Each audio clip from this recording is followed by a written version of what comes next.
Estaba dormida en la cama cuando se abrió la puerta. Alguien o algo entró en mi dormitorio. Fuera quien fuera, me resistía a él. Pero era demasiado fuerte y me llevó con él. Cuando todo se volvió real, bajé la mirada y vi la madera del suelo, repleta de arañazos que llevaban a la puerta. Intenté recomponerme. Estaba decidida a averiguar qué era, qué había entrado en mi cuarto, qué había dicho, a dónde me llevó y qué me había hecho.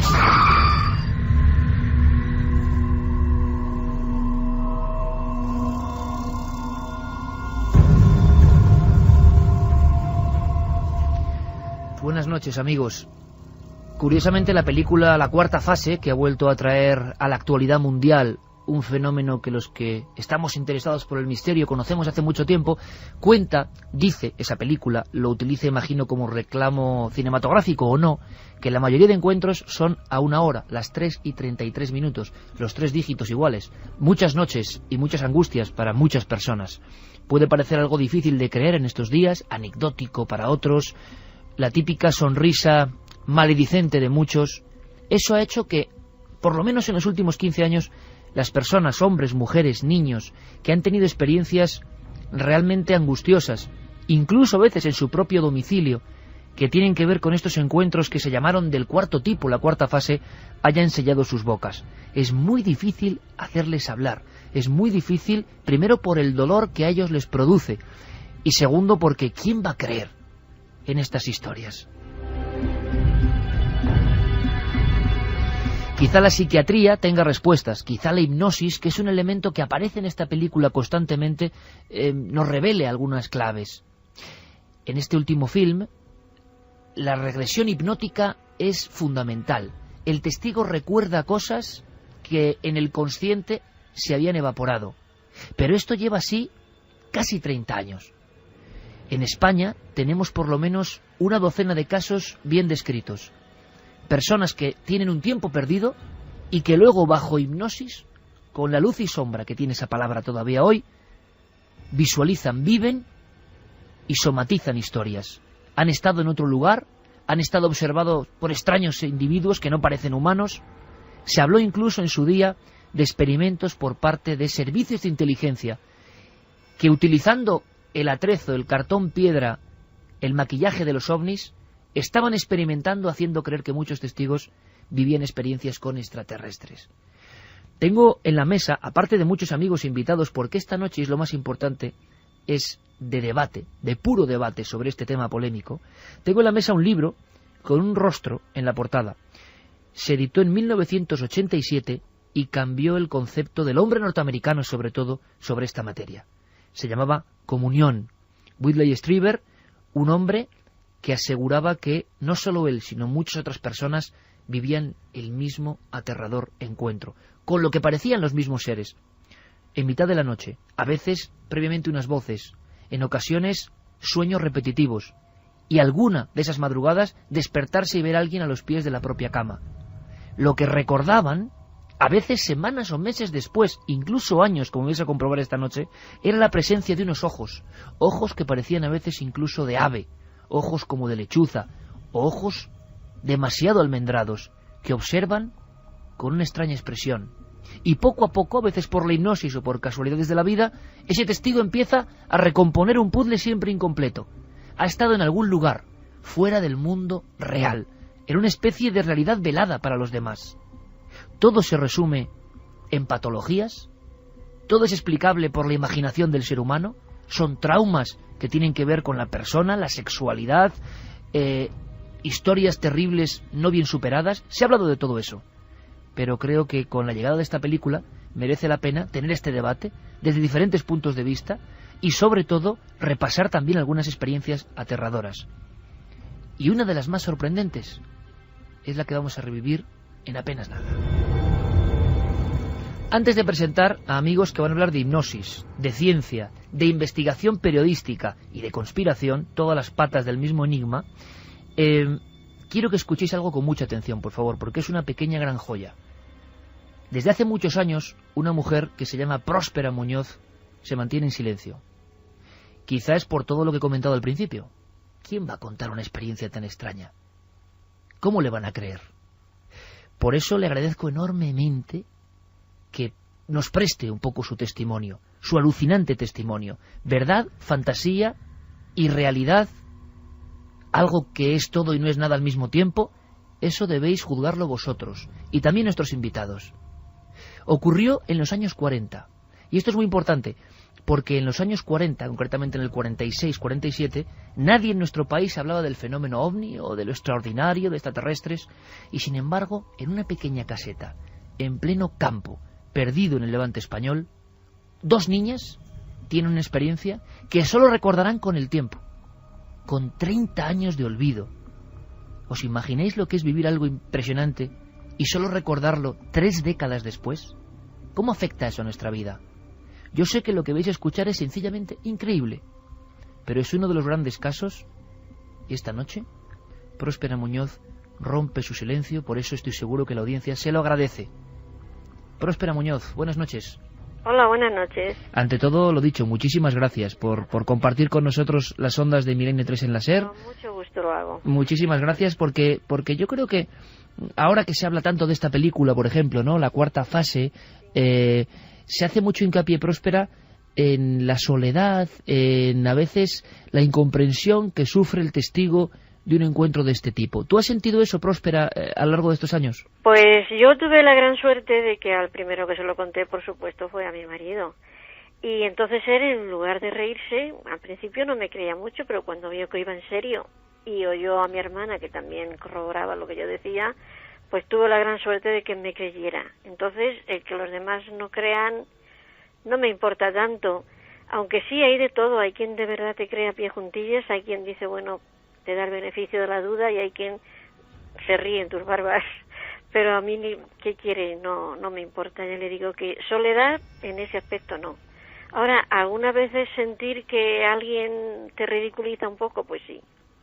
De todas formas, Próspera, hay que reconocer que tu historia, lo que tú viviste, lo que tú relataste a Antonio Rivera y después en otras oportunidades, efectivamente, a principios de los 80, que es cuando tú lo recuerdas, que esto es lo increíble, pues no era un caso muy habitual. Una cosa es decir que has visto una luz y otra cosa contar lo que a ti te ocurrió. Es muy interesante el hecho de que tú pasas como 30 años en blanco, o sea, no recuerdas nada. ¿Y por qué va cayendo todo de nuevo en tu memoria? ¿De qué forma fue? Pues mira, la verdad es que ellos me lo indicaron así. No recordarás hasta pasado más de 30 años.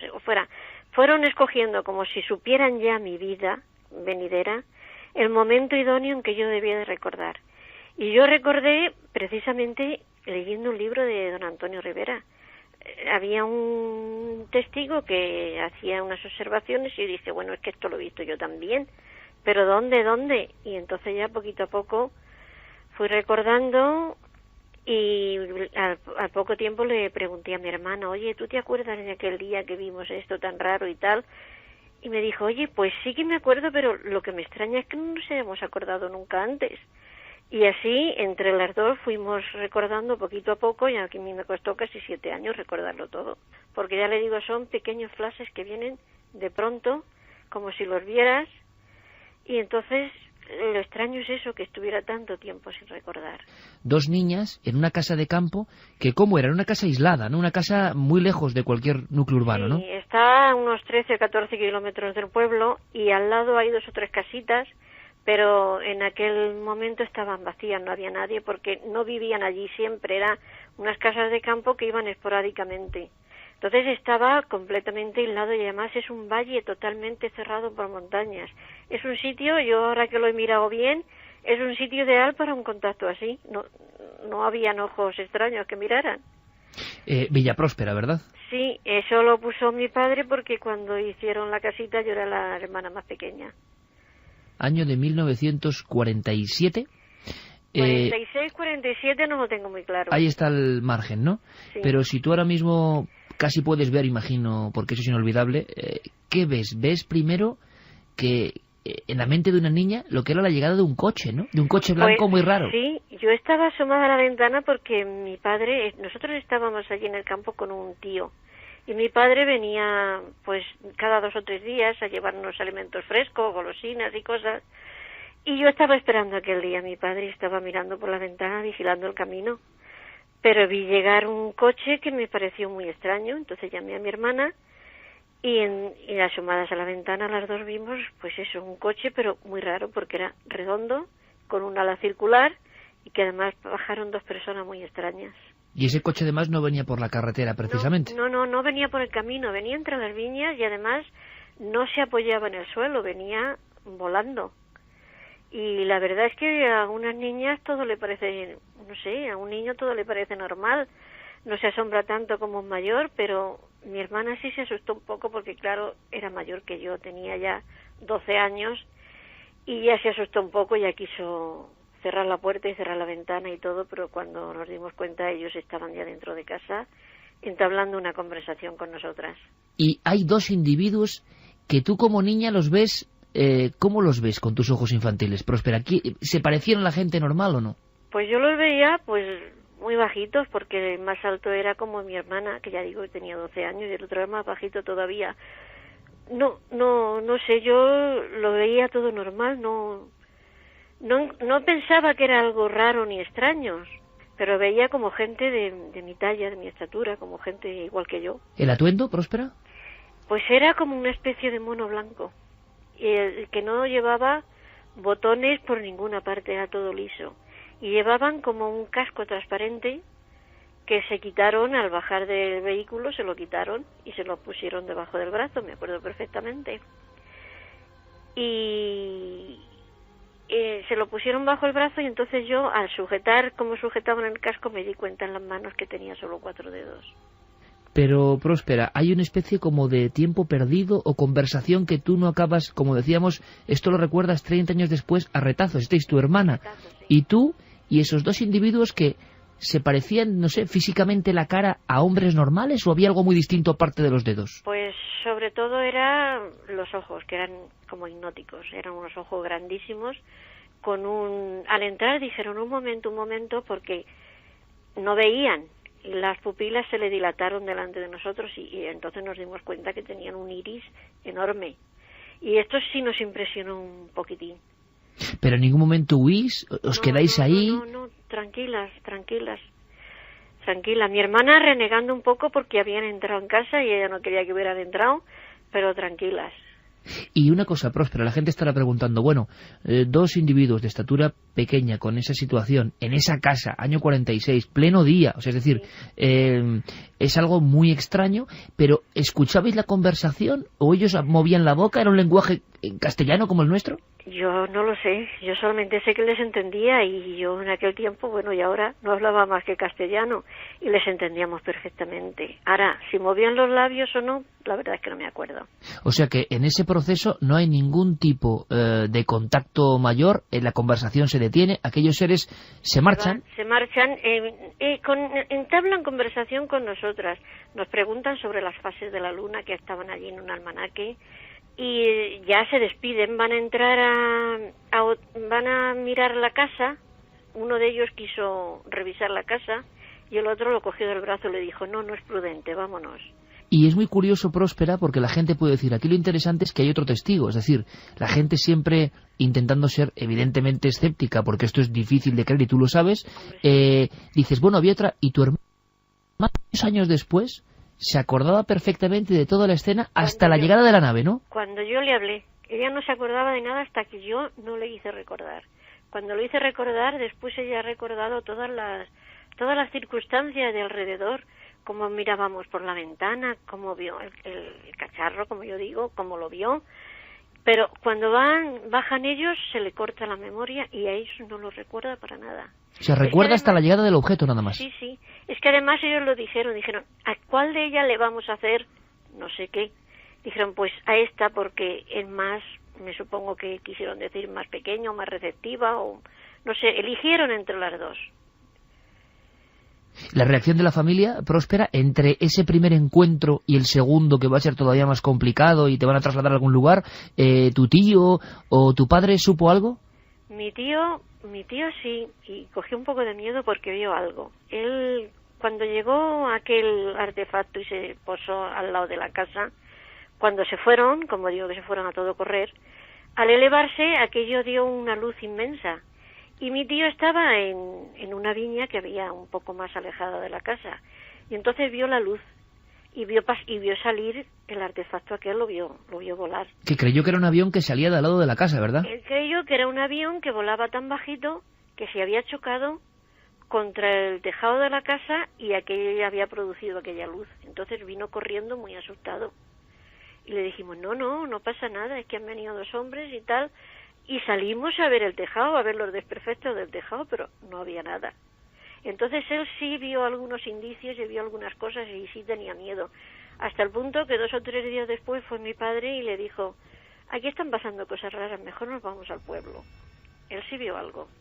Y Próspera, llegamos a lo que sería el segundo encuentro, o la segunda parte de este primer encuentro, que se produce ya de noche, y cuéntanos, ¿qué te ocurre a ti?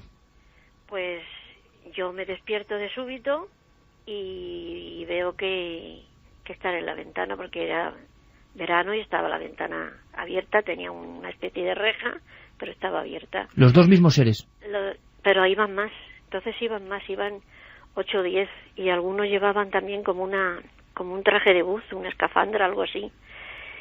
Y entonces me dijeron que saliera, y yo salí con ellos, y entonces vi que un ser muy alto, como de 2 metros y pico, que yo dije que era un muñeco, llevaba a mi perro, y dije, ¿qué le habéis hecho a mi perro? Me dijeron, nada, lo hemos dormido para que no alborote. Y entonces me llevaron a mí y al perro a una especie de nave que estaba un poco alejada, y era pues como un chalet de 2 pisos o algo así. ¿Era el mismo objeto que habéis visto el primer día, Próspera, o distinto? Era mucho más grande, era mucho más grande. Además había mucha gente, unos cavaban, otros se pasaban con un cubo, se pasaban de uno a otro como pasándose algún material. Incluso uno de ellos llevaba, uno de aquellos altos que yo dije que era un muñeco, llevaba una olivera al hombro arrastrándola, la llevaba hacia la nave, y esa olivera a otro día vimos el agujero, o sea que otro día no estaba la olivera. ¿Qué recuerdas del examen, de esos flashes que te han ido veniendo con el tiempo? ¿Qué te hicieron? ¿Un examen médico? ¿De qué tipo? ¿Sentiste dolor? ¿Qué artilugios eran? Dolor ninguno, solo sentí como me raspaban la piel, cogían algo de cabello, y se fijaron mucho en los órganos genitales.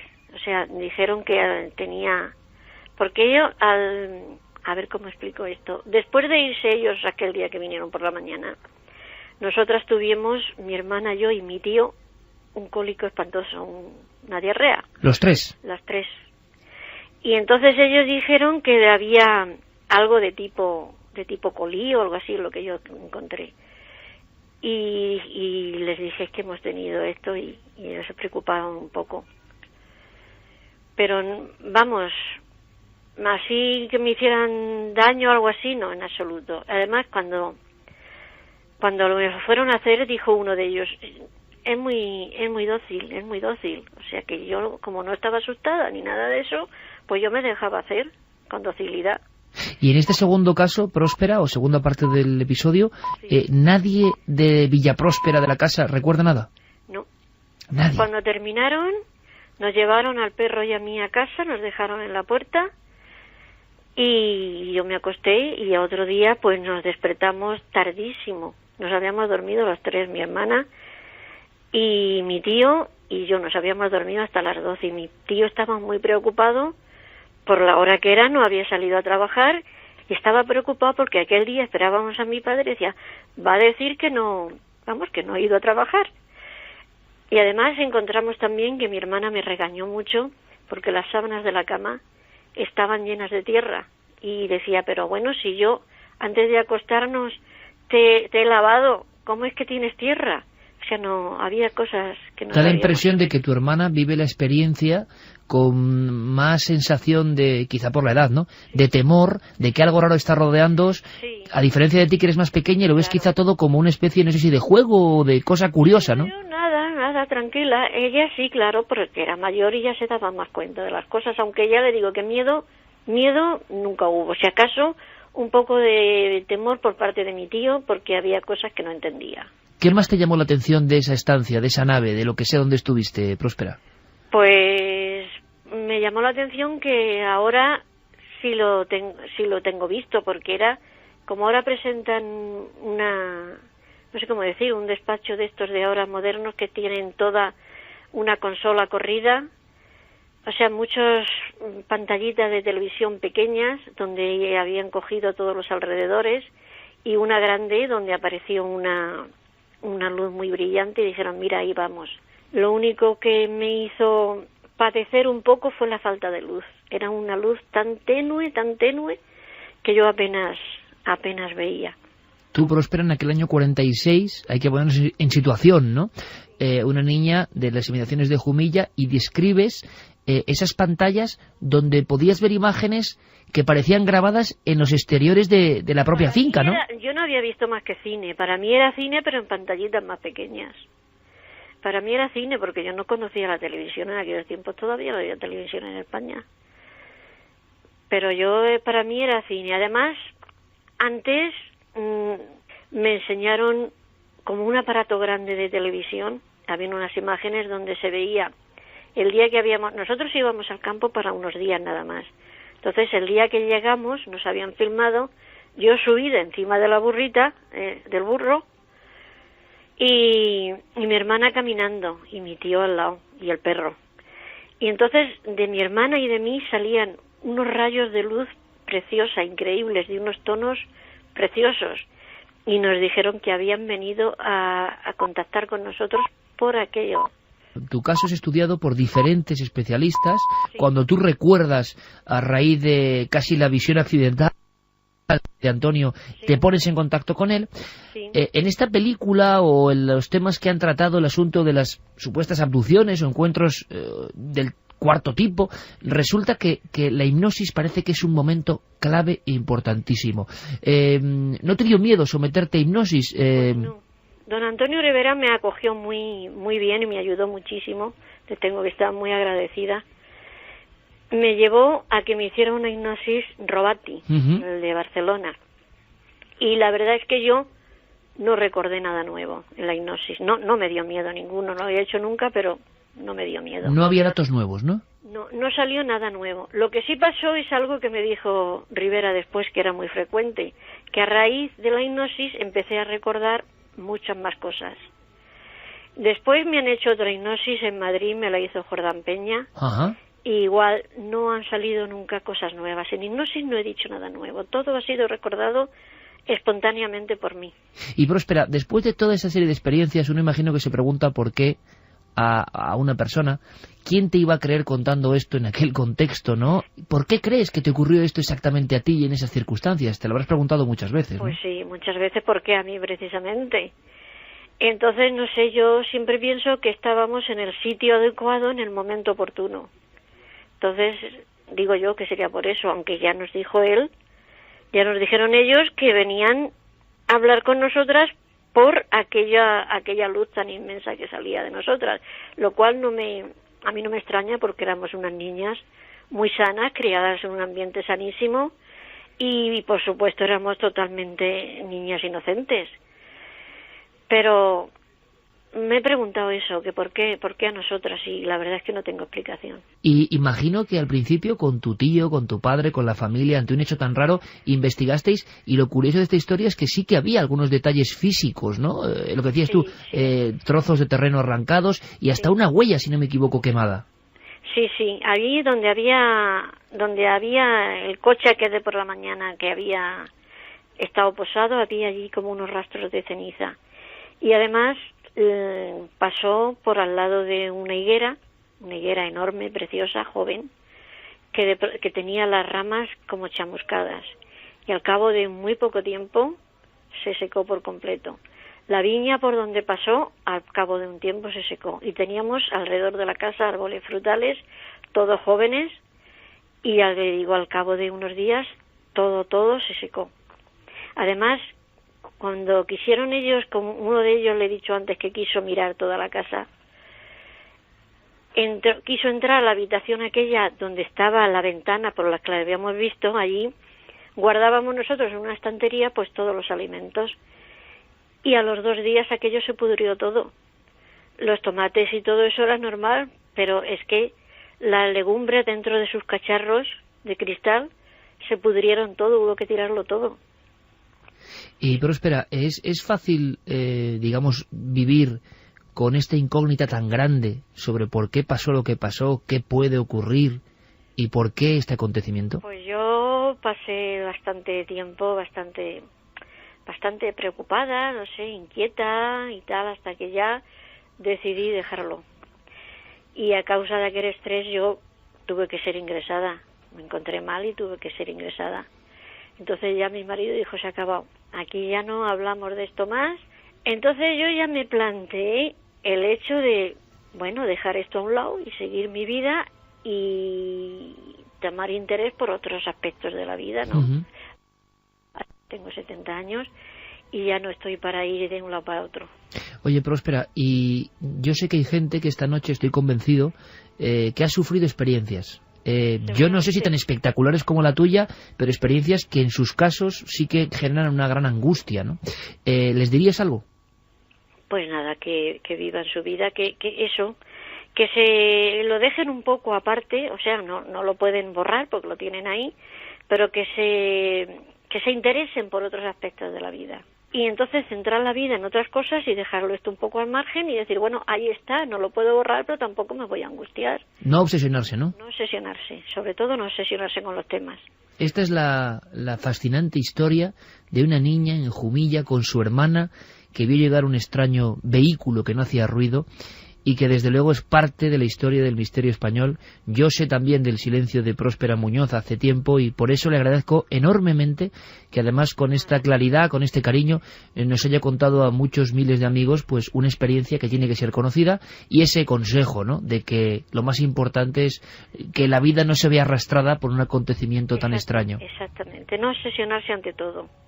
Próspera Muñoz, ha sido un auténtico placer, un fortísimo abrazo. Igualmente. Gracias, Un abrazo. de verdad, gracias. Hasta luego, adiós. Este sería evidentemente un supuesto encuentro en la cuarta fase. Hemos roto el silencio que había sobre este testimonio y cuántos permanecerán todavía sellados. Ahora, ¿cuál es la naturaleza que genera estas imágenes? ¿O es una realidad? José Miguel Gaona, doctor psiquiatra. Buenas noches, amigo. Hola, buenas noches. ¿Tú cómo te quedas, por ejemplo? ¿Es normal que escuchéis este tipo de relatos tan elaborados en una consulta, por ejemplo, como la tuya? Hombre, normal no es. En ocasiones sí que escuchamos relatos, suelen ser retazos en muchas ocasiones, pero sí que me ha llamado la atención, la verdad, en el caso de esto que acabamos de escuchar, este testimonio tan brutal, ¿no? La lucidez, lo coherente que es, lo enlazadas que están las ideas, lo poco que titubea a la hora de contar cada uno de los detalles y de los aspectos y la naturalidad con que lo hace. Es decir, si dejásemos, por ejemplo, en mi caso, quizás los naturales prejuicios que todos tenemos acerca de esto y hablase de otro tema, sinceramente yo pondría la mano en el fuego por esta mujer. José Miguel Gaona, doctor psiquiatra, es uno de los invitados del largo debate de esta noche. De verdad que estamos todos impresionados y me encanta que un buen amigo y un gran profesional como José Miguel Gaona, de sobra conocido, pues claro, porque además ha llegado, y esto es un shock, ¿no?, esta historia tan rara, tan absurda. Decía Miguel Pedrero, buen amigo también, que se suma al debate y de inmediato vais a poder debatir abiertamente con la ayuda de nuestros amigos oyentes. Decías, Miguel, absurdo como casi todos los casos realmente interesantes. El tema de esos recuerdos pasado el tiempo, de esos flashes que les llegaban a la mente, esto es algo muy recurrente en otros muchos casos que he tenido la oportunidad de seguir, ¿no? Cuando Hay una especie de patrón común. Sí. En muchos de estos casos hay una especie de patrón y sobre todo eso, ¿no? Y también es muy común. Ella decía que se sometió a varias sesiones de hipnosis y que en esas sesiones no recordó nada especial, pero que luego posteriormente le fueron viniendo recuerdos. Yo me estoy acordando de muchos casos, de muchas personas a las que he entrevistado, que me decían que con el paso del tiempo, y te estoy hablando de décadas, como el caso de Próspera Muñoz, 10, 20, incluso 30 años, recordaban, me decían, simplemente flashes que le venían, imágenes inconexas que para ellos, pues bueno, eran imágenes, escenas de esa experiencia que ellos habían vivido, de esa experiencia de abducción que no recordaban conscientemente. Claro, abducción, realidad, sueño, ¿esto qué es? ¿Qué representa? ¿Qué parte es tangible? Se une a nuestro debate el buen amigo Jorge Cuadros, biólogo, embriólogo clínico y gran conocedor del mundo de la hipnosis clínica. Jorge, buenas noches. Yo creo que es muy impresionante y muy extraño el caso que hemos escuchado, pero hay gente que describe perfectamente, con este nivel de detalle que decía José Miguel Gaona, una experiencia de cuando era niña. ¿Qué es lo que más te llama la atención? Hay un tema que me gustaría poner sobre la mesa ya y sobre el que volveremos con toda seguridad. Cuando almacenamos un recuerdo desde el punto de vista científico, los recuerdos no se almacenan como una imagen de vídeo, los recuerdos se almacenan como trazas. Y lo más importante de todo es que cada que evocamos un recuerdo, el recuerdo se actualiza. Por lo tanto, algo que ocurrió hace 30 años, cuando lo recuerdo hoy, realmente no estoy evocando el hecho real, el hecho que ocurrió en su momento, sino la última vez que lo recordé, que puede haber sido hace una semana o hace un año. Ese archivo que se ha quedado, ¿no? Eso es. Lo curioso es que hay mucha gente que describe este tipo de fenómenos, y ahora vamos a hablar de eso. Vamos a ver si podemos reparar rápidamente uno de los micrófonos. Santiago Camacho, mientras tanto, tu conclusión, y ahora abrimos ese debate abierto, ese debate en el que vosotros también podéis opinar. Santi, tu opinión, también, como decíamos, en una traza, de este caso, que agradecemos simplemente el hecho de que yo entiendo perfectamente que alguien no lo cuente. O sea, es que si alguien cree que le ha pasado lo normal es que no lo cuente. Santi, tu opinión. Hombre, y además es la primera vez que yo, por ejemplo, he tenido la ocasión de escuchar de primera mano un caso histórico como es el caso de Próspera Muñoz. Y la verdad es que, añadiendo a todo lo que ya han dicho el resto de invitados, la verdad es que la inmensa suerte que tuvo Próspera es que no percibió su caso como algo traumático. El drama de los abducidos o de los presuntos abducidos es que realmente cuando llegan a la consulta del psicólogo, del hipnólogo, cuando realmente llegan a pedir ayuda, es que su vida está literalmente machacada, porque de repente, sin saber de dónde, les han surgido una serie de sueños recurrentes, una profunda depresión, una serie de fobias que antes no tenían, una serie de elementos que van poco a poco disgregando su vida cotidiana. Y entonces, pues muchas veces ese terapeuta que dice, bueno, pues vamos a recurrir a la hipnosis, a ver qué nos encontramos aquí, se encuentra de sorpresa con un relato de este tipo. Los casos de abducción tienen un tema que es profundamente humano, y es el hecho de que, aparte de eso, de la incomprensión que sufre cualquiera que ha declarado haberse encontrado con algo extraño, sea ovni, fantasma, extraterrestre o lo que sea, básicamente el síndrome que se encuentra en ellos es básicamente un síndrome de estrés postraumático, y las historias que cuentan y sobre todo las vivencias que surgen son profundamente aterradoras y vividas con terror. Estamos hablando de gente que declara haber sido sacada por completo de su cotidianidad y haber sido sometida a lo que perciben como torturas y abusos sexuales, haber sido sometido a muchas veces este tipo de cosas, por ejemplo, generan hay un momento que es muy típico, que es, por ejemplo, estás en la consulta del dentista, eres una persona absolutamente normal, y de repente empiezas a sentir un temor bastante más del normal a lo dental, que te hace salir de allí corriendo, sudor frío, respiración agitada, el corazón que se te sale del pecho, y ahí empieza, como si eso fuera un detonante, empieza una serie de acontecimientos que llevan a esa regresión hipnótica, a ese momento. Yo puedo citar un caso personal que es muy curioso, pero yo me acuerdo de una chica con la que estuve saliendo en su día, y saludos si me está escuchando ahora mismo, y yo por aquel entonces solía llevar una camiseta que tenía un extraterrestre, cosa de los... Parecido al emblema que tenemos aquí de Communion, del primer libro que hablaba de esto en Estados Unidos. Efectivamente, que también me la regaló otro buen amigo, que saludos para él. Pues salíamos y habíamos pasado una noche, la camiseta pasó sin pena de gloria, hasta que llegamos a su portal y de repente, pues como pasan los portales, la luz se apaga en un momento dado, y la camiseta tenía una cosa en particular, que era fluorescente. Lo que sucedió después solo puedo denominarlo como un ataque de pánico absolutamente incontrolable, que lógicamente no venía a cuento de nadie, desde luego era completamente desproporcionado al estímulo. Y bueno, uno que se dedica a estas cosas, pues en aquel entonces era precisamente cuando empezaban a circular por internet los primeros test para abducidos, y había una serie de preguntas, pues si tenías esos sueños recurrentes, si habías pasado una depresión recientemente, si tenías alguna cicatriz inexplicable en el cuerpo, si te habías encontrado, pues por ejemplo, alguna gotita de sangre en la almohada algún día.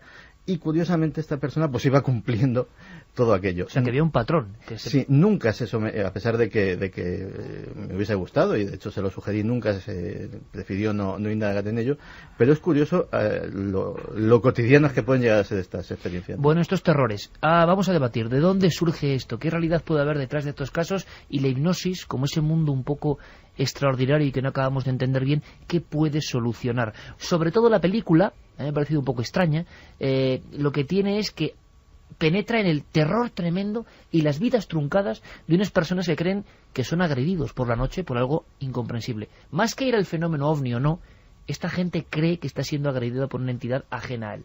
Y lo pasan muy mal. Y va en ese aspecto, en trazar lo mal y lo terrible que pasa a estas personas. Pues dar las gracias a Aurum, que nos ha mandado los 10 pósters originales, además de la película que sorteamos esta noche. Vamos a repetir las vías de contacto. 27640, palabra clave milenio, espacio vuestros mensajes, milenio3 con número @cadenaser.com, la página web www.cadenaser.com y la encuesta en ikerjimenez.com, que por el momento, a la pregunta de ¿crees en las abducciones extraterrestres?, el 57,2% opina que sí y el 42,8% opina que no. Bastante Están reñido, muy igualados. Bastante con lo cual hay una división Pueden seguir total votando allí. del público. Debate abierto que continuaremos en la segunda hora, por supuesto, con vuestras preguntas. José Miguel, pero podéis intervenir en cualquier instante ya.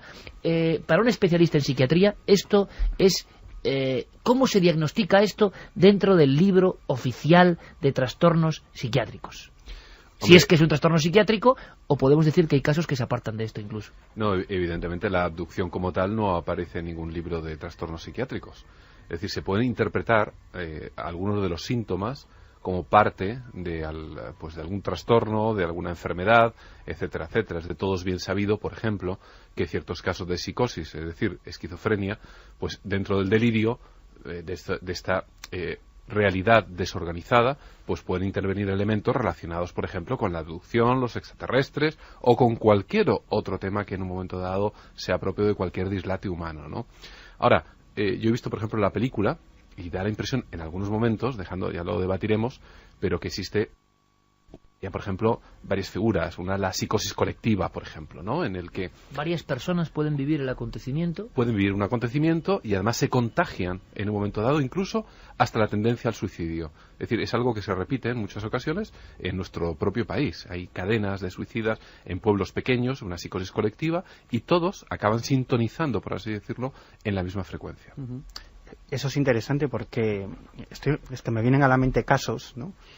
Y casos que tienen que ver con lo que decías, ese fenómeno contagio, ¿no? Es decir, que una persona de la familia vive un fenómeno, una experiencia de abducción, y de pronto el resto de la familia se ve afectada, ¿no? Voy a contar un caso, si quieres, brevemente.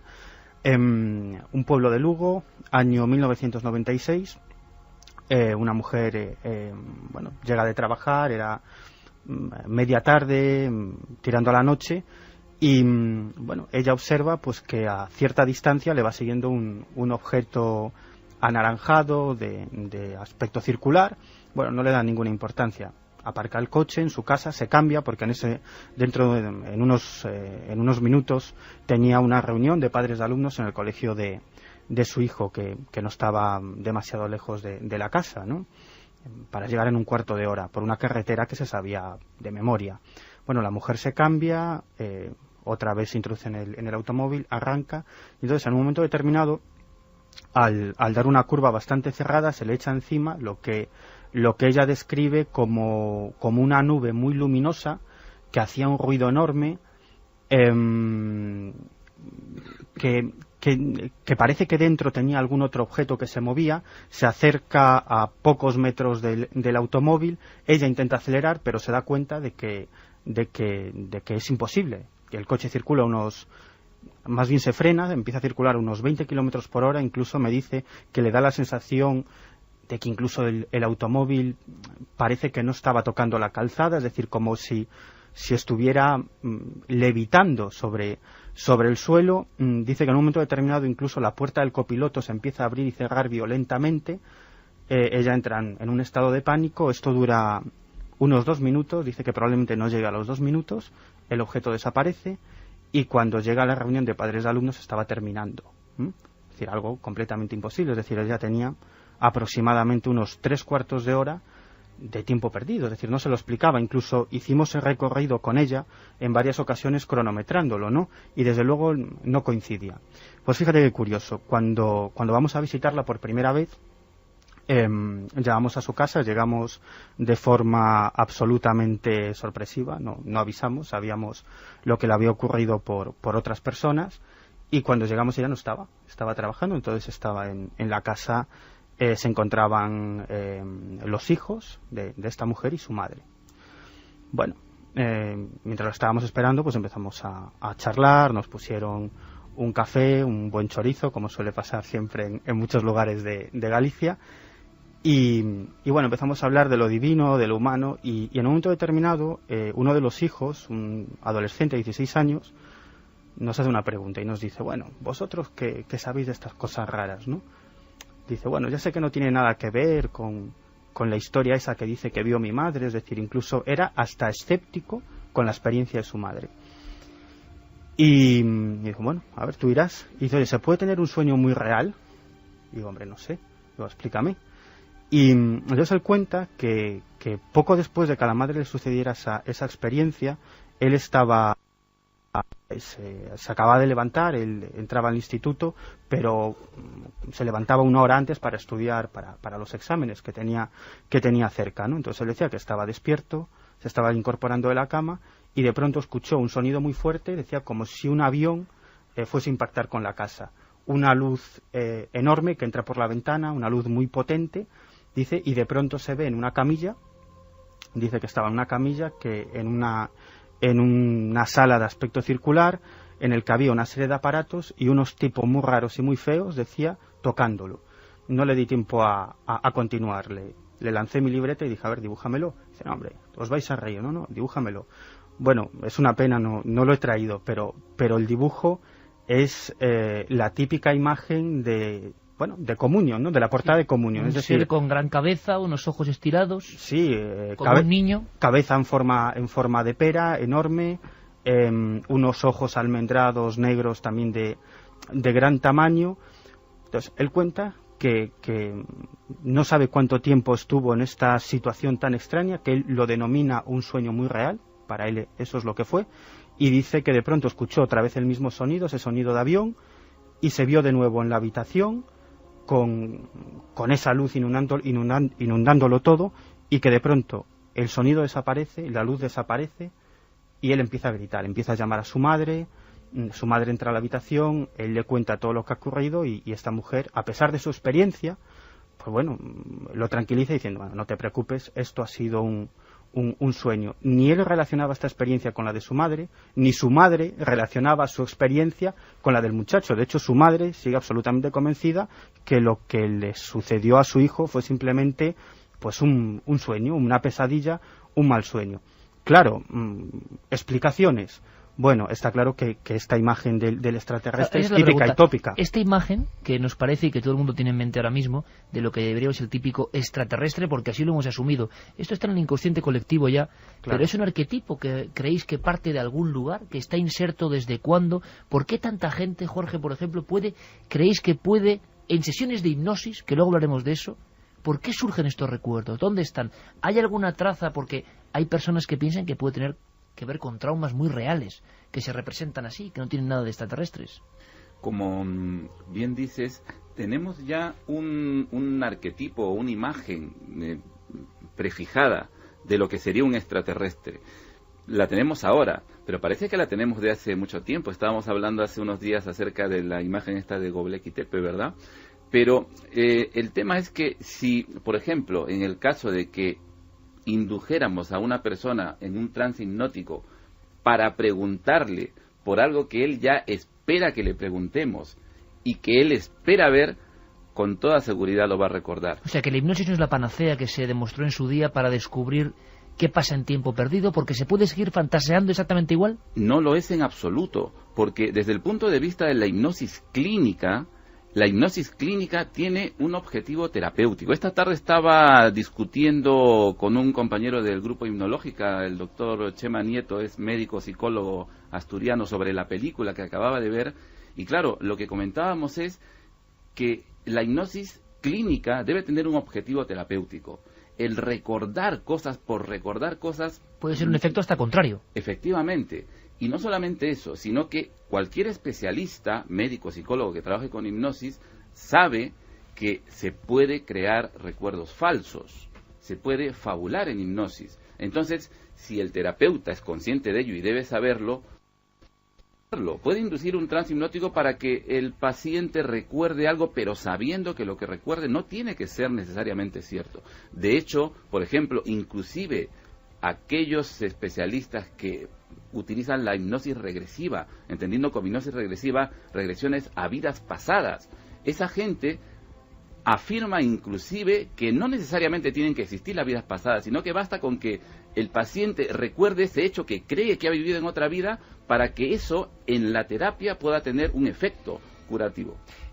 Tema interesantísimo. ¿Qué pasa en la hipnosis? ¿Por qué surgen recuerdos parecidos? ¿Por qué hay testigos que tienen el recuerdo vivísimo y la hipnosis no aporta nada? ¿Puede ser peligroso hacerle a un testigo de una experiencia traumática la hipnosis regresiva, como cuenta ahora la cuarta fase? ¿Por qué tanta gente en todo el mundo, aunque no lo cuenten muchos de ellos, tienen miedo a las mismas experiencias, exactamente iguales? Bueno, pues todo eso a la vuelta, en un debate en el que podéis participar, un debate sobre la cuarta fase. Me despierto a mitad de la noche casi todas las noches. ¿No hay nada fuera de lo común que te despierte? Hay una cosa, un búho en mi ventana. Un búho. De ojos enormes. Un búho blanco se quedó mirándome. ¿Lo habías visto antes? Tommy. Cuando era niño, solo me miraba. Lo he visto muchas veces. Durante toda la semana. 4, 3, 2. Háblame del búho, háblame del búho. No parece un búho normal. No hay un búho. No es un búho. ¡No!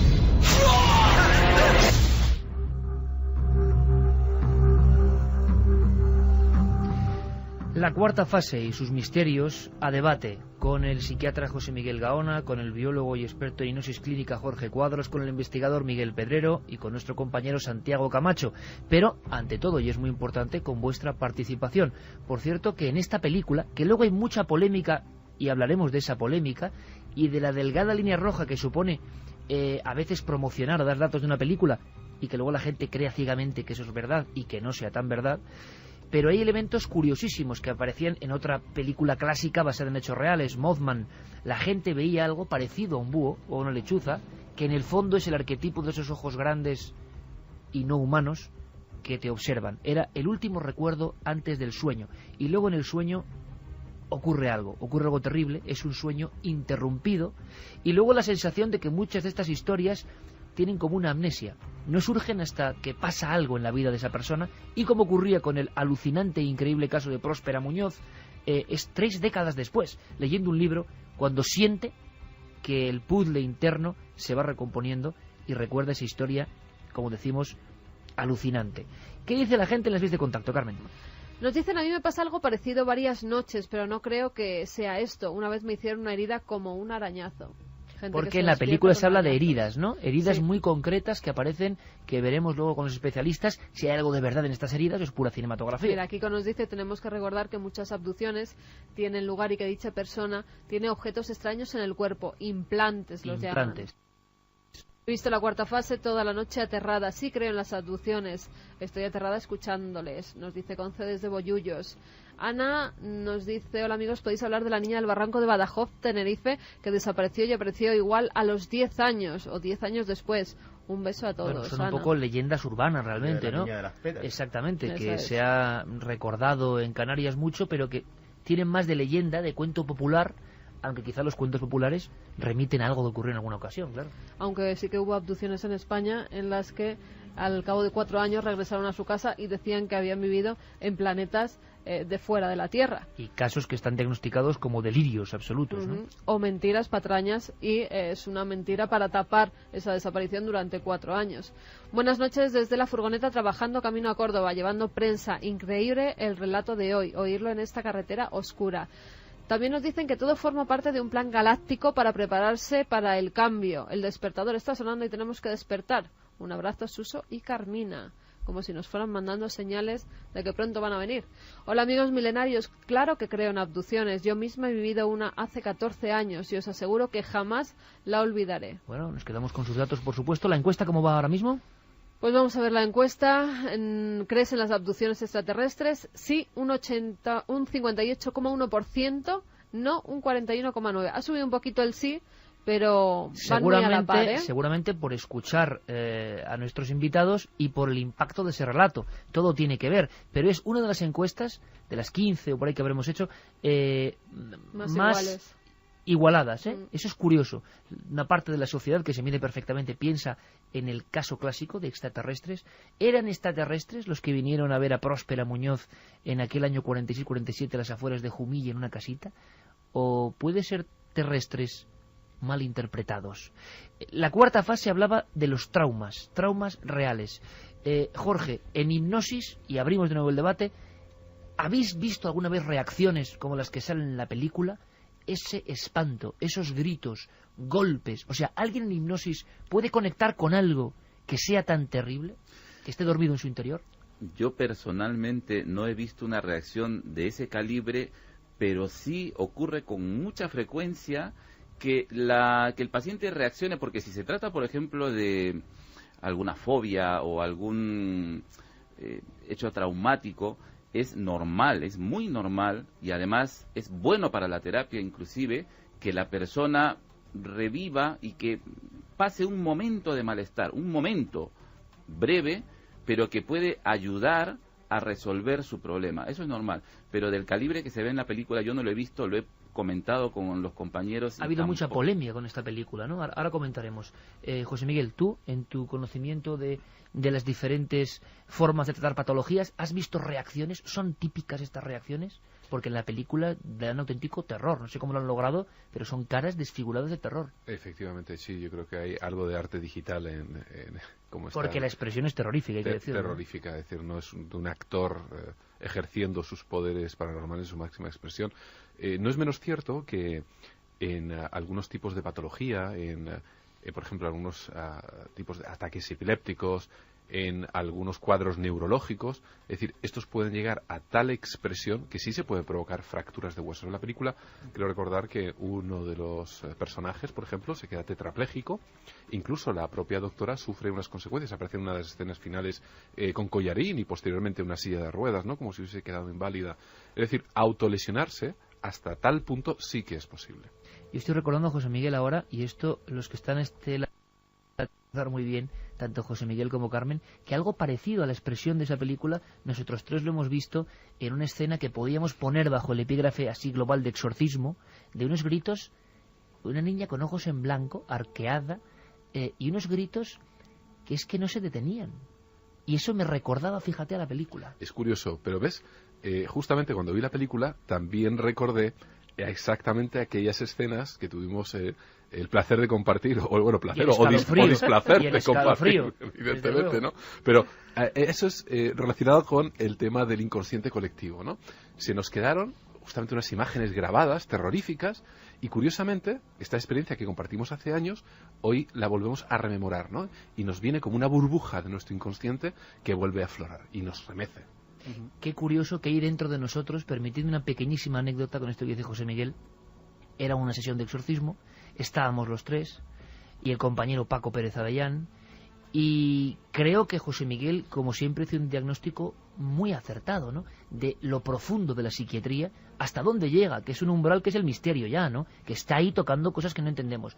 Aquella niña 3 horas gritando, aquella adolescente, la boca tan abierta, que yo conecté directamente viendo la película con esa escena porque es lo más parecido que yo he visto. Y unos alaridos interminables. Voy a contaros una anécdota que es escalofriante. El 4º programa o 5º de la historia de Cuarto Milenio se nos ocurre poner la grabación de esa niña. No la imagen, que no se nos permitió, sino el audio. Simplemente el grito. Simplemente el grito. Es la única vez en una franja de Cuarto Milenio donde la audiencia es muy potente, donde al poner algo, ese minuto y 37 segundos, la audiencia se fue, abandonó. O sea, no podía que cambiar ¿sí? o apagar la radio. Sí, y además en televisión. El audio en televisión. Minuto a minuto, y no era por un fenómeno que ocurre en las audiencias de que en otro programa están poniendo... No. Era en ese instante y la gente volvía. Había algo en aquellos gritos de la psiquiatría profunda, una patología profunda, que eran tan terribles que la gente, el inconsciente colectivo, lo que nos conecta, lo notó, ¿no? Porque son gritos que están arraigados en la parte más animal nuestra. Es decir, revelan lo que nos transmiten es el terror y la huida. Y en la misma película, además, hay una escena justamente en la que la secretaria tira prácticamente un cassette, un radiocassette, no sé si lo recordáis, diciendo, yo no puedo transcribir esto, y sale corriendo, y nos transmite a los telespectadores, además, ese terror.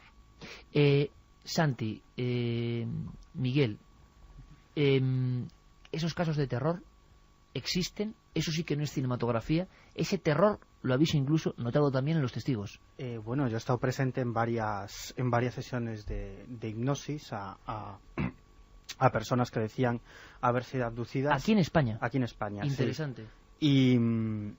Y en un par de esas sesiones las personas no querían ir más allá. Es decir, los presuntos abducidos no querían ir más allá. Llegados a un punto, no querían saber más. Incluso recuerdo una de las sesiones en las que el hipnólogo, absolutamente escéptico en todo lo referido al fenómeno ovni, que yo creo que esto es importante, ¿no? Que el hipnólogo sea alguien profesional, con experiencia, porque cuando... Imagínate que en una sesión la persona dice que está viendo una luz y el hipnólogo le pregunta cómo es la nave, ¿no? A partir de ahí... Es un perfecto ejemplo. Claro, de inducción, ¿no? Todo el trabajo previo se va al garete, ¿no? Y que luego estoy completamente de acuerdo que la hipnosis no es la panacea, que de ahí pueden salir todo tipo de cuestiones, desde miedos, esperanzas, recuerdos de una película, de un libro, en fin, un montón de historias. Pero un caso concreto,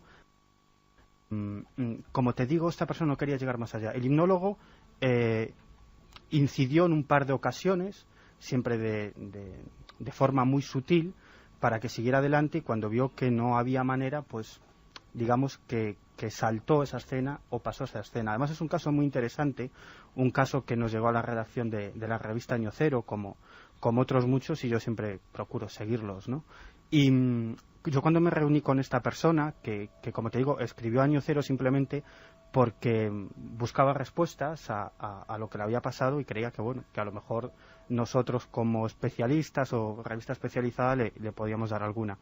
Y entonces él me traslada un relato que en apariencia tiene sentido, pero que luego, y esto es muy interesante, en la sesión de hipnosis toma un mayor sentido, cambia completamente. Si quieres lo explico brevemente. Este hombre, esta experiencia sucede cerca de la localidad de Trillo, en Guadalajara, hace ya algunos años. Una pareja que sale de un restaurante de cenar y se dirigen pues hacia su casa. La carretera está en obras y entonces decide tomar un camino alternativo por el que nunca lo había recorrido, pero bueno, deciden ir a la aventura. Y entonces él, esto es lo que me cuenta conscientemente, la primera entrevista. Dice que ve a lo lejos una luz azul, que le parece una especie de sirena de la policía, pero que no le dan mayor importancia. Sigue adelante en el recorrido y entonces dice que en un momento determinado, tanto él como su mujer ven que una luz enorme inunda el coche, ¿no? Miran hacia arriba, bajan la velocidad y descubren que hay un objeto enorme de apariencia triangular muy cerca del automóvil, ¿no?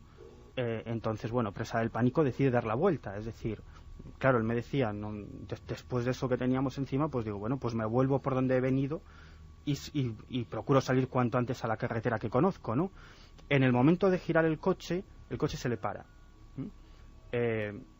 Intenta ponerlo en marcha, es imposible. Decía que el objeto estaba arriba, moviéndose suavemente. La mujer decía que gritaba muchísimo hasta que finalmente pues bueno, logra poner en marcha el coche, sale a la carretera principal y el objeto desaparece. Esto es lo que me cuenta en esa primera entrevista. Bueno, yo le planteo la posibilidad de realizarse una hipnosis, él me dijo que sí, otras muchas personas con esas experiencias deciden que no, y no hay nada más que hablar, ¿no? Es su vida y su experiencia. Y en la regresión recuerda al principio de todo un hecho interesante, ¿no? Que aparentemente no tiene trascendencia, pero para mí yo creo que sí es importante. Él dice que nada más salir de la carretera principal ve una liebre e intenta atropellarla con el coche.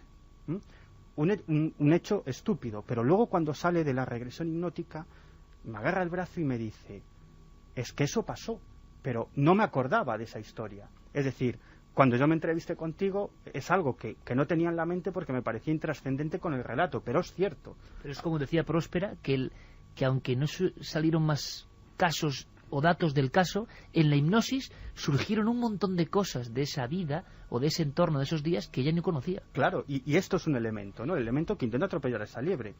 Y luego viene la historia del pilotito azul, ¿no?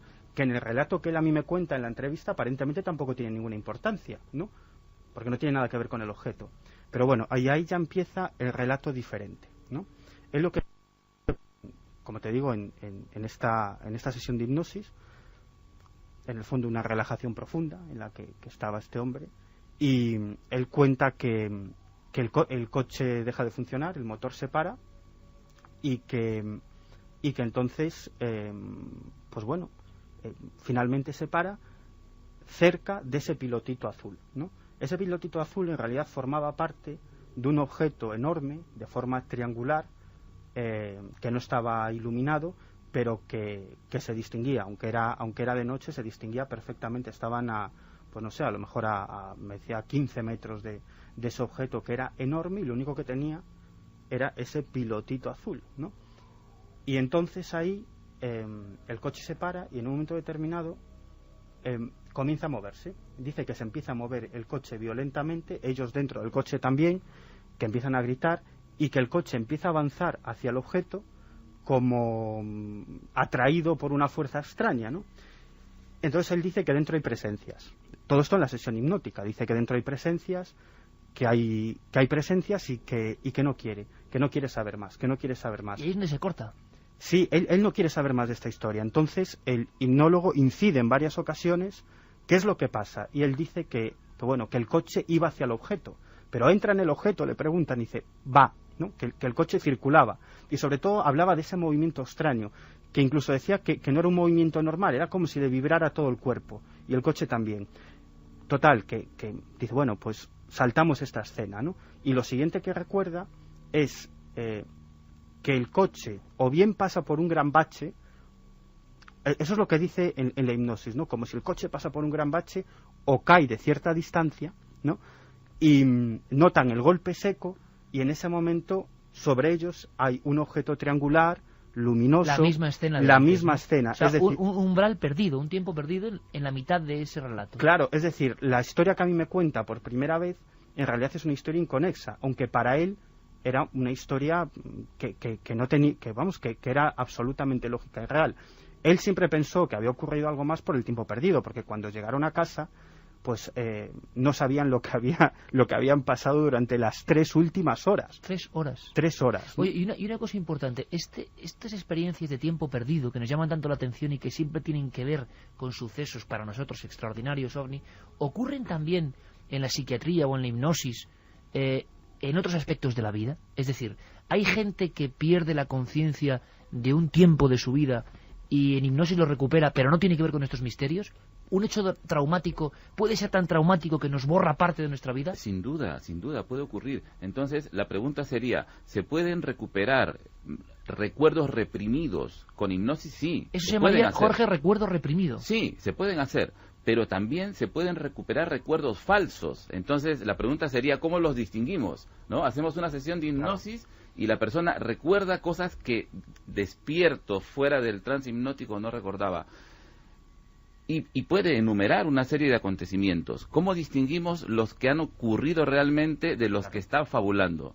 Ese sería el tema fundamental. Salvo que hayan dejado un rastro físico. Efectivamente. Que ese es, digamos, el momento en el que empieza a saltar hacia lo absurdo todo el tema de las abducciones. Porque durante toda la época, desde 1961 hasta ahora que se empieza a hablar de esto, hay relatos de prácticas quirúrgicas, digámoslo así, que se hacen sobre los sujetos que padecen esta experiencia, ¿no?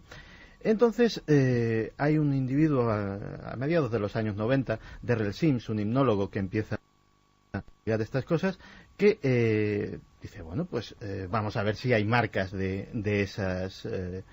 esas intervenciones quirúrgicas, y se empieza a encontrar con que donde dicen los sujetos, efectivamente aparecen algunas cicatrices, hasta que se encuentra con un sujeto en particular que le dice que no solamente le han hecho incisiones o le han sacado sangre o le han tomado muestras de tejido.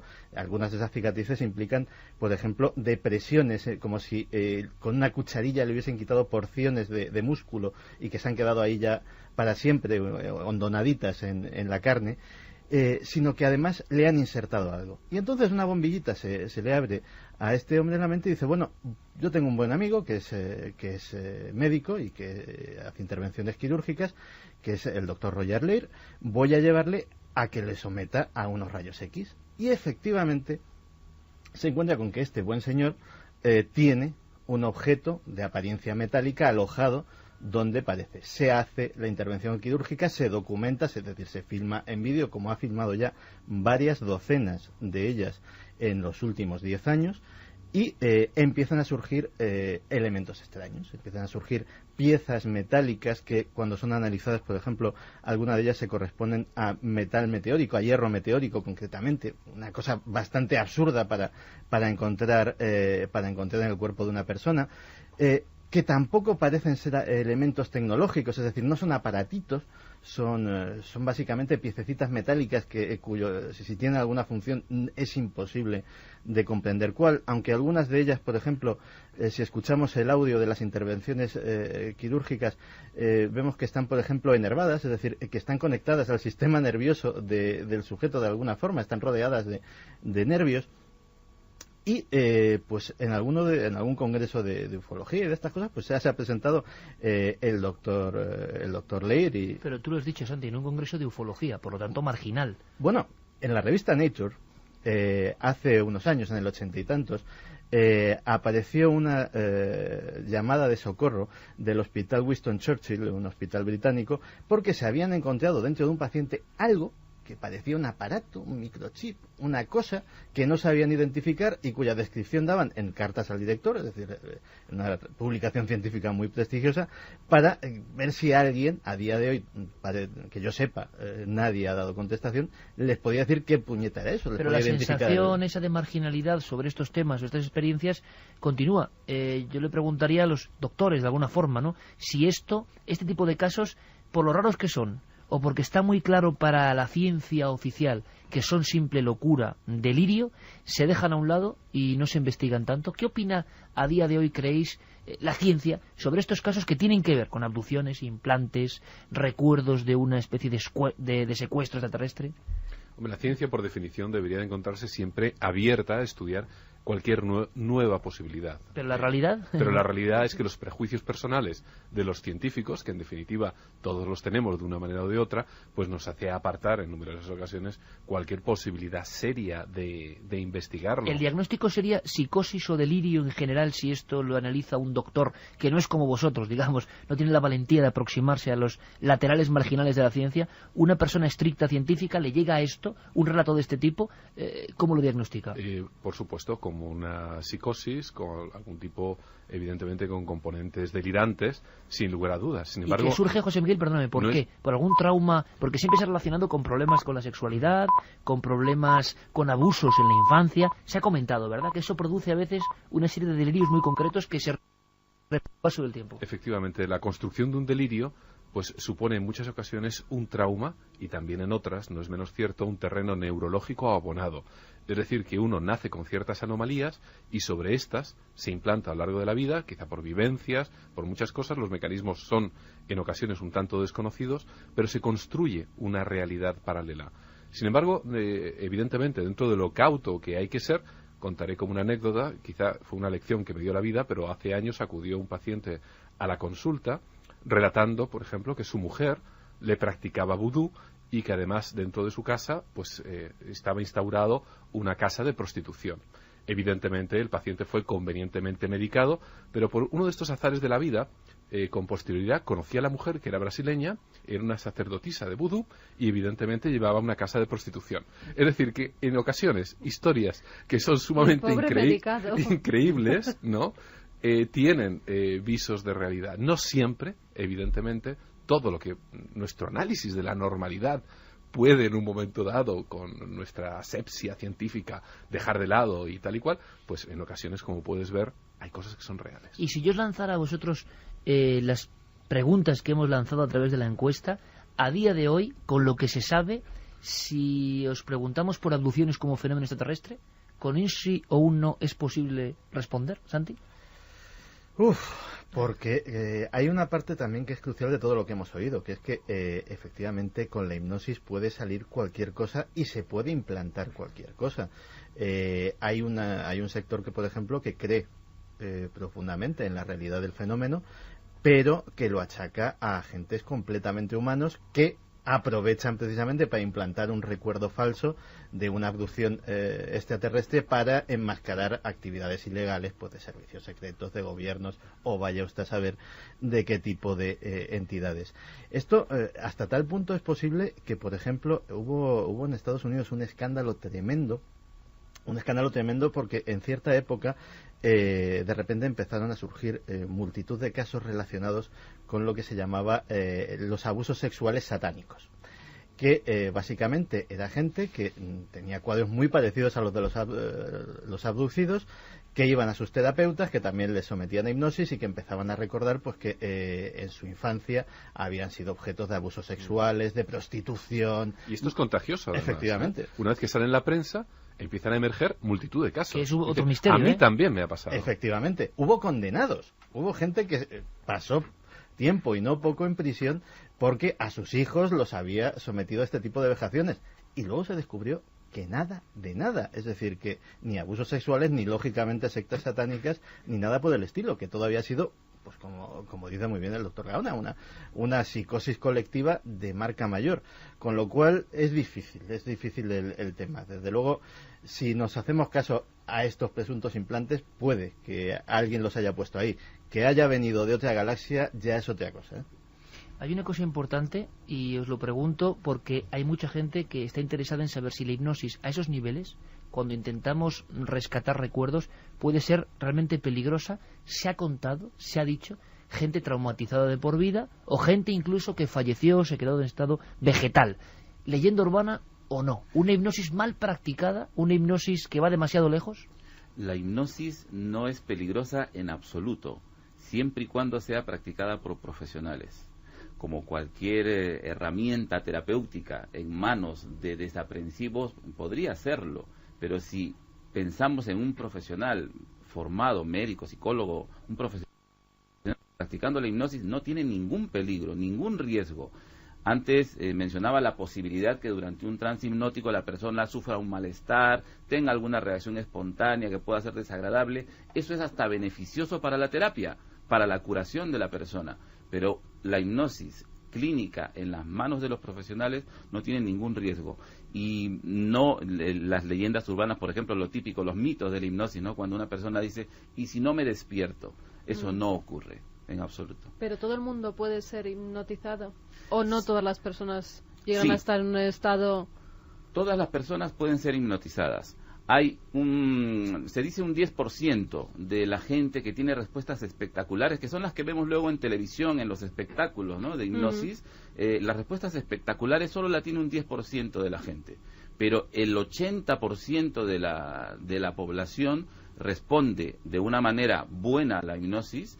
Y hay un 10% que dicen que son las personas resistentes, que necesitan una hipnosis diferente, pero todas las personas pueden ser hipnotizadas. Y una cosa muy importante también desde el punto de vista terapéutico es que esa diferencia de respuestas no tiene relación con el objetivo terapéutico. Es decir, la terapia o la curación se puede alcanzar igual independientemente de la capacidad de la persona para responder. Es decir, yo por ejemplo tengo una respuesta muy mala, yo soy del 10% de los que responden mal, y yo personalmente he conseguido cosas extraordinarias, digo, como por ejemplo curarme unas fobias que tenía. Yo tenía fobia a las agujas y mis fobias desaparecieron con la hipnosis. Es decir, que una persona, aunque no tenga esas respuestas espectaculares, aunque no sea altamente hipnotizable, puede conseguir la curación con la hipnosis.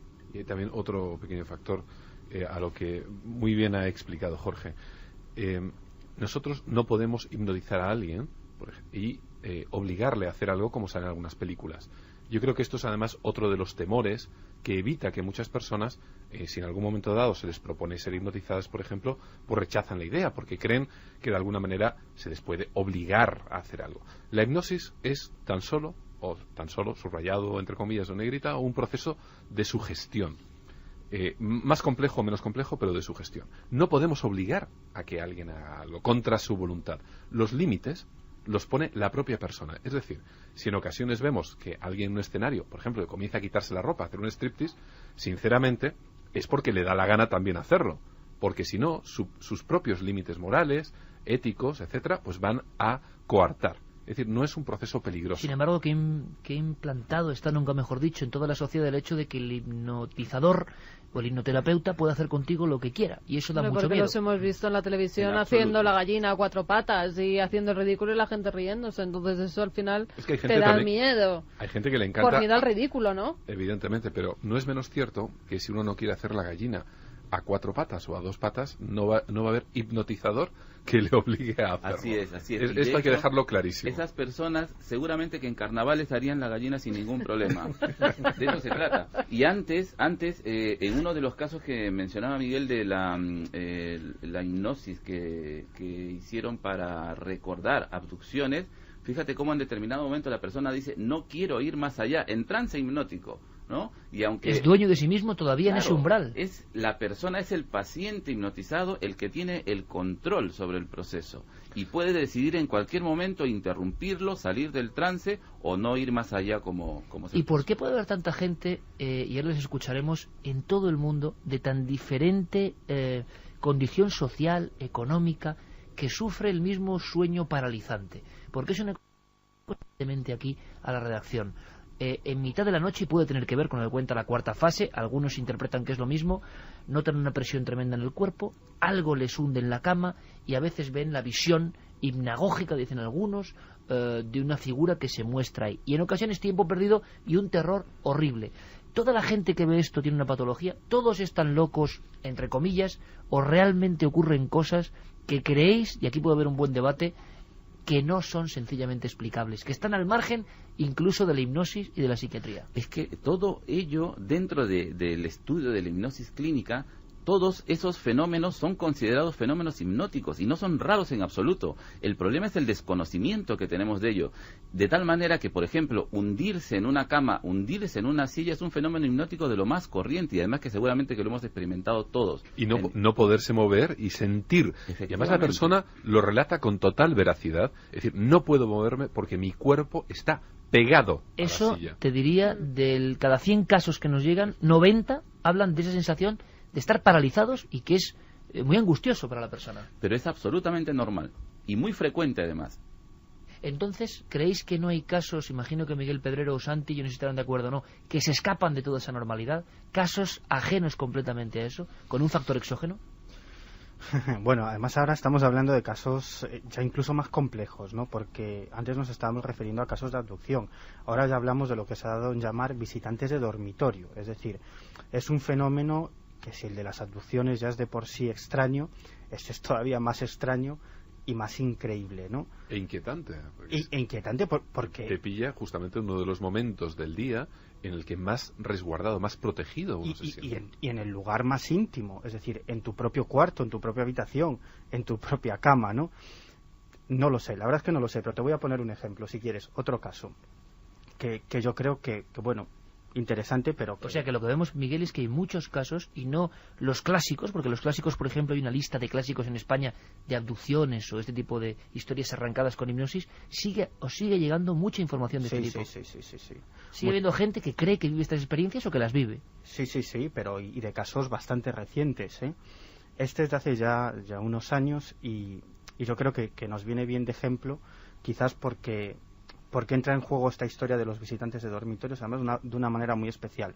Bueno, esto es aparentemente empieza como un caso de avistamiento, además, bueno, bastante interesante, bastante espectacular, a pleno día.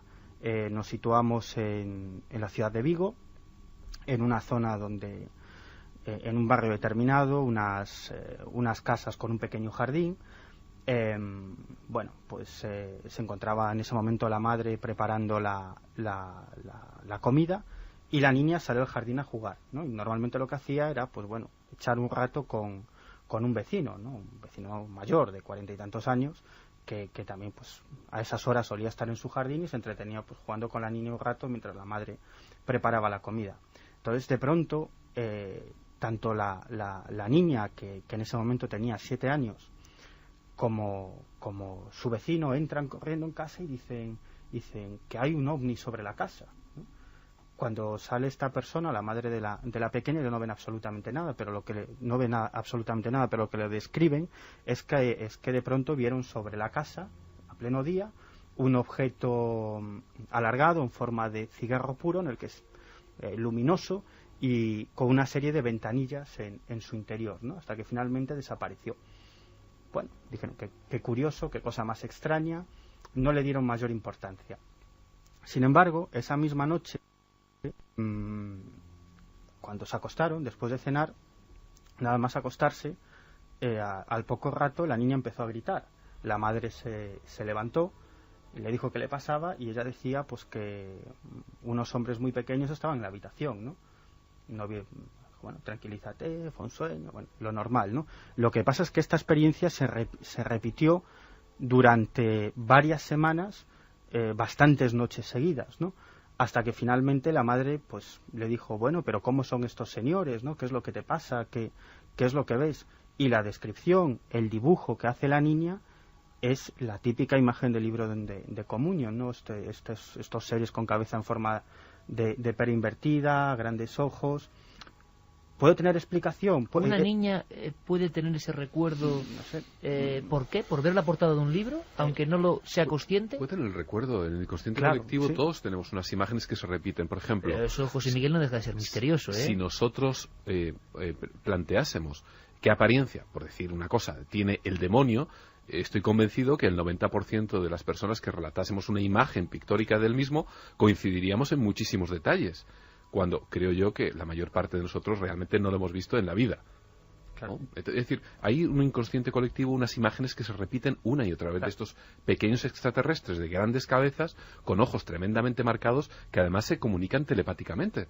Son repetidos una y otra vez. Yo no sé si tiene relación el caso del avistamiento con lo que le sucede a la niña tiempo después. Quizás es verdad, ¿no? Es una imagen, sobre todo en los últimos 15 años, tremendamente repetida. Cuando le preguntas a cualquier persona de la calle cómo es un extraterrestre, eso es lo que te describe, ¿no? Sin embargo, fíjate qué curioso, con ese libro, cuando salió ese libro que tienes ahí encima de la mesa, Communion, en realidad yo creo que causó un gran impacto.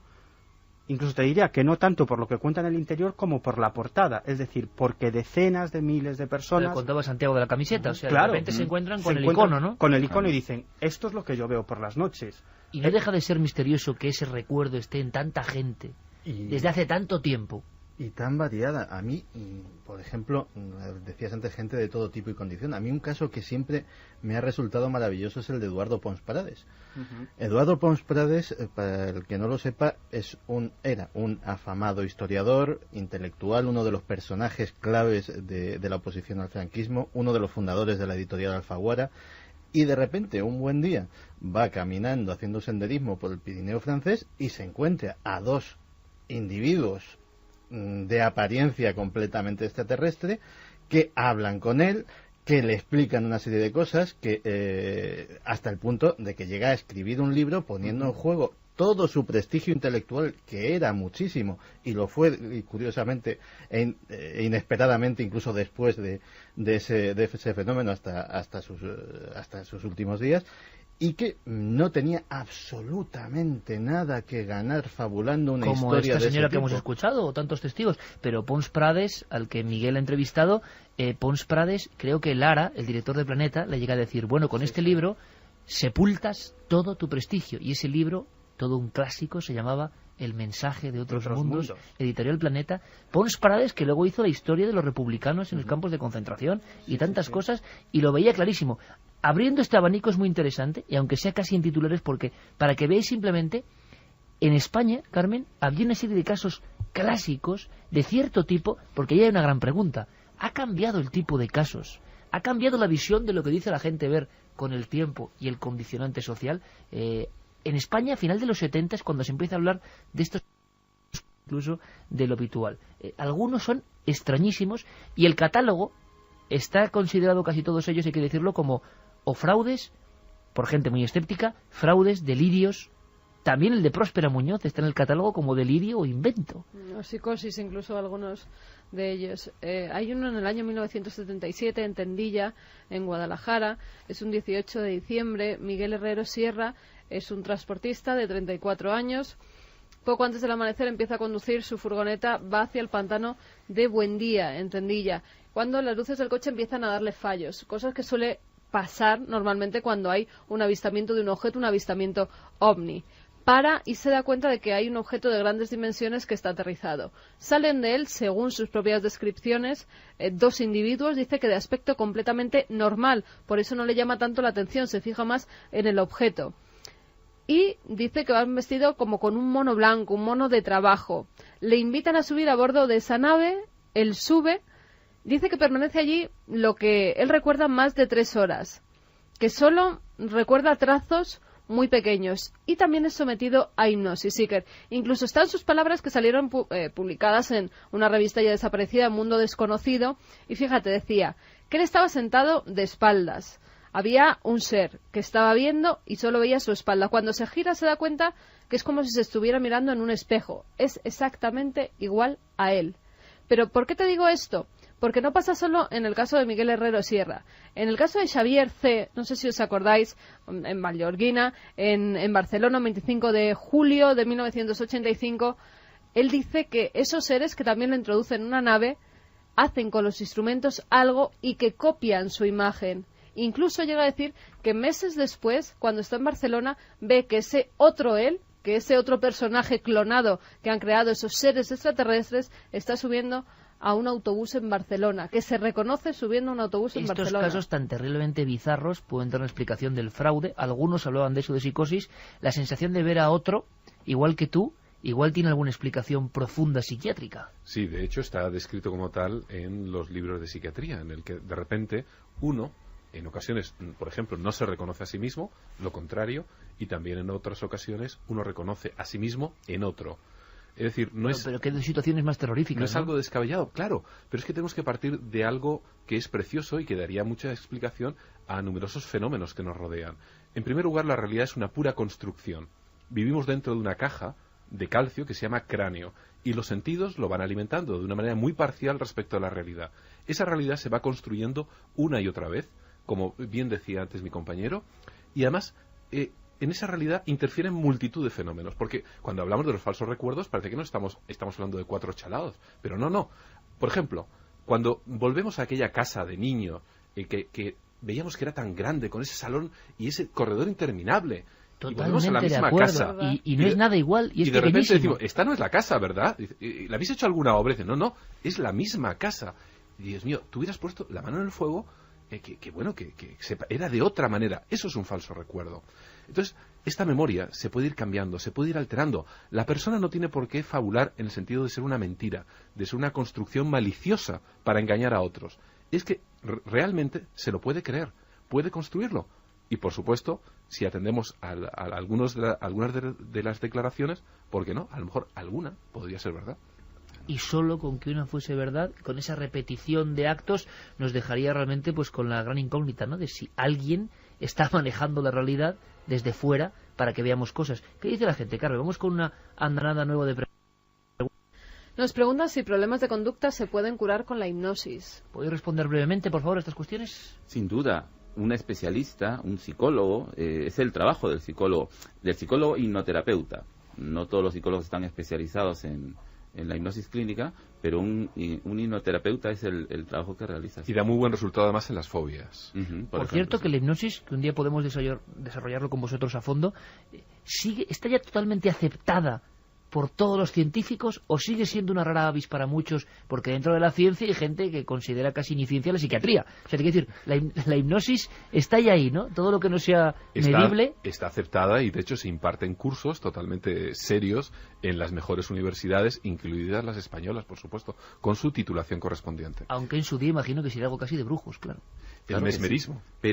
Pero por ejemplo, estuve revisando hace unos meses una página en español, además de los institutos de la salud de Estados Unidos, donde hablaban de la medicina integral, hablaban de hipnosis, en fin, está absolutamente aceptado por la medicina como una ciencia. Lo que pasa es que es una ciencia que todavía necesita mucha investigación. En ello estamos, los que no somos psicólogos médicos, estamos en la parte de la investigación, pero está absolutamente aceptada. Es muy eficiente, es una herramienta muy potente, pero siempre en manos de profesionales. Nos dicen también que a él le sacaron una especie de píldora dentro de la piel de un material llamado iridio. Una persona que cree que tiene un implante de esos. Sí, de hecho, digamos que generalmente además suelen ser de metales exóticos. Pues el iridio es uno de ellos, es decir, no suelen ser de acero inoxidable, vaya. Y de forma triangular. ¿Alguien puede hacerse heridas, por cierto? Se ha hablado mucho de que en un hipnotizado, quizás sea leyenda urbana, no lo sé, sintiendo que le queman, puede llegar a sentir la herida, puede verse la herida. ¿Cierto o leyenda urbana? Existen muchas descripciones al respecto. Con hipnosis puedes hacer que alguien tenga la sensación de que se esté quemando y de hecho lo vemos con sondas de temperatura, aumentar la temperatura porque aumenta la circulación en una zona, la punta de los dedos o donde uno quiera. De ahí hacerse una herida hay un trecho. Pero siempre me ha quedado la duda de que ciertas personalidades pueden llegar a hacerlo, como en el caso de los estigmatizados, por ejemplo. Ese es un buen ejemplo. Antes hablábamos de personas con una alta hipnotizabilidad y posiblemente es una explicación a esos casos de los estigmas, pero serían personas puntuales, sí. Doki nos dice si en la hipnosis recreas lo que quieres ver, porque hay tantas y tantas personas que coinciden en muchos detalles y en diferentes partes del mundo. También nos dice Luis desde Valladolid que sí que lo cree, que sería interesante saber si en la prensa de aquellos días se vio algo en el cielo. Bueno, hay que decir que en el caso de la película las desapariciones no son verdad, porque hay mucha gente que nos lo pregunta, ni las imágenes que se emiten al lado como las originarias en esas sesiones de hipnosis tampoco son las reales, es toda una recreación. Ni la doctora existe, pero ni como seudónimo ni como nada. Todo forma parte de un marketing viral muy trabajado, tan trabajado como que efectivamente, pues lo hablábamos antes con José Miguel, se han hecho, esta doctora ha hecho presuntas publicaciones en revistas médicas que no existen, pero que están en la red, pero que tienen que tienen páginas web que proceden de este verano, y si uno rastrea pues el propietario del IP, pues descubre que es de una... Incluso han inventado publicaciones, ¿no? Como la Alaska Psychiatry Journal, la revista de psiquiatría de Alaska, en la que, bueno, posteriormente entrevistas, por ejemplo, con el presidente de la Asociación de Psiquiatría de Alaska, que son, como decía antes, 4 gatos, porque Alaska es un sitio muy extenso, pero muy poco poblado, pues no conocían ni en pintura, ni a la revista, ni a la doctora Abigail, ni a ninguno de ellos. Y incluso, con lo cual la realidad virtual cinematográfica se mezcla con la real, ya nadie sabe nada y esto empieza a ser un problema. Es un grave problema, porque realmente en este caso lo podemos averiguar con cierta facilidad, porque nuestro espíritu, nuestra capacidad de crítica, evidentemente, al enfrentarnos a un caso tan extremo como son las abducciones, pues se acelera, se concentra mucho más. Pero imaginémonos esta capacidad de crítica aplicada a otras cosas mucho más cotidiana, evidentemente no estaríamos hablando de ello, ni hubiese sufrido tal crítica. Es la segunda vez que lo digo este año y habrá otra vez seguramente. Alguien algún día tendrá que legislar sobre el marketing viral. Algún día pasará algo serio. Antonio y Marina desde Sevilla nos dice: creo que llevan mucho tiempo que nos estudian y nos visitan y que no tardarán en venir a nuestro planeta. Esperemos que sea en paz.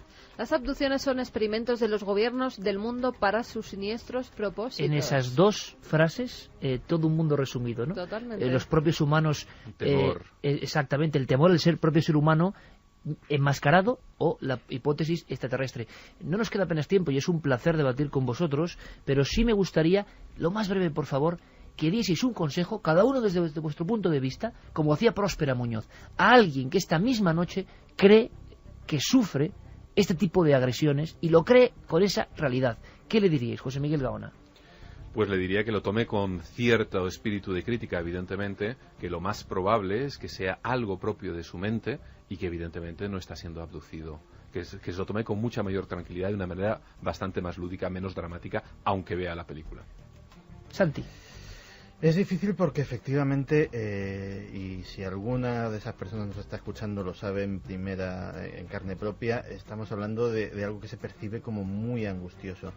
Y yo creo que se debe hacer lo que se debe hacer cuando alguien percibe algo angustioso en su vida, que es pedir ayuda, donde sea. Yo creo que hay profesionales en la psiquiatría, en la psicología, en la terapia, que por lo menos para esclarecer, para quitarle esa duda de ¿seré yo o realmente me estará pasando algo?, pues pueden servirle. Miguel Pedrero. Bueno, pues a ser posible que se tomen esa presunta abducción o esa experiencia como, valga la redundancia, una experiencia más y que intenten sacar el lado positivo. Yo sé que es difícil porque muchas veces... Es muy difícil cuando está ocurriendo, me imagino, ¿no? Claro. Y ves eso en los pies de tu cama. Y muchas personas que viven esta experiencia acaban buscando respuestas, pero de forma absolutamente desesperada, acudiendo a 1000 sitios, no solo a psicólogos y a psiquiatras, sino a videntes, hay a peligro, magos, ¿no? Es decir, sí que hay un peligro, pero sí me he encontrado con otras muchas personas que ya se toman esa experiencia como algo habitual y de lo que tratan de sacar algo positivo. Jorge Cuadros. Concuerdo con compañeros en el sentido de que la persona que esté sufriendo, sobre todo por un hecho como el que estamos hablando, pida ayuda a un especialista. La hipnosis clínica podría ayudar a una persona que esté sufriendo por una situación así, no necesariamente para recordar lo que ha ocurrido, que es un poco lo que debatíamos acerca de la película, sino para que el especialista le ayude a aliviar el malestar que le genera ese recuerdo. José Miguel, yo sé que tú sigues investigando con el doctor Mariano Betés de Toro, buen amigo común también, sobre experiencias cercanas a la muerte, que también hay sorpresas, ¿no? ¿Estáis utilizando la hipnosis también para intentar recordar? Estamos entrevistando en esta primera fase a casi un centenar de personas. Un centenar de que personas. Nos han remitido experiencias al respecto. Y además me gustaría invitar justamente a aquellos que lo hayan tenido o crean haberlo tenido, que vayan a nuestra página web de proyectotunel.com y a través del correo electrónico pues contacten con nosotros y nos inviten también a entrevistarlo. Estamos aplicando también hipnosis, estamos grabándolo en vídeo y estamos haciendo una encuesta a nivel nacional, la primera que se hace en el mundo hispanohablante acerca de este tema. Qué alegría, José Miguel, qué alegría, cuenta con toda nuestra ayuda. Muchas gracias. La tele y de la radio para la difusión de esto. Me parece increíble, qué gran nombre, Proyecto Túnel. También hay una página web, creo, Jorge, para la gente que se interese por la hipnosis. www.hipnologica.com. Es el grupo Hipnológica que empezamos el año pasado con la revista. La revista Hipnológica lleva ya 2 números publicados y tenemos artículos realmente muy interesantes, tanto para profesionales de la salud como para la gente en general. Había un apartado para que la gente que no tenga un conocimiento de la hipnosis lea artículos y se informe. Pues sí, mira, 2 vías de contacto. Está Venga a Preguntar, proyectotunel.com, hipnologica.com. Tendréis avalancha a partir de esta noche, pero seguiremos muy atentos a todas vuestras evoluciones. Gracias, José Miguel Gaona, como siempre. Buenas noches. Gracias, Jorge Cuadros. Miguel Pedrero, remitimos a Año Cero, revista decana absolutamente en la investigación de este tipo de casos. Un abrazo para Enrique de Vicente, que nos contará muchas cosas pronto. Miguel, buena suerte, buena investigación. Hasta la próxima, Iker. Santi, luego me cuentas cosas, ¿eh? Muchas cosas. Ahora volvemos.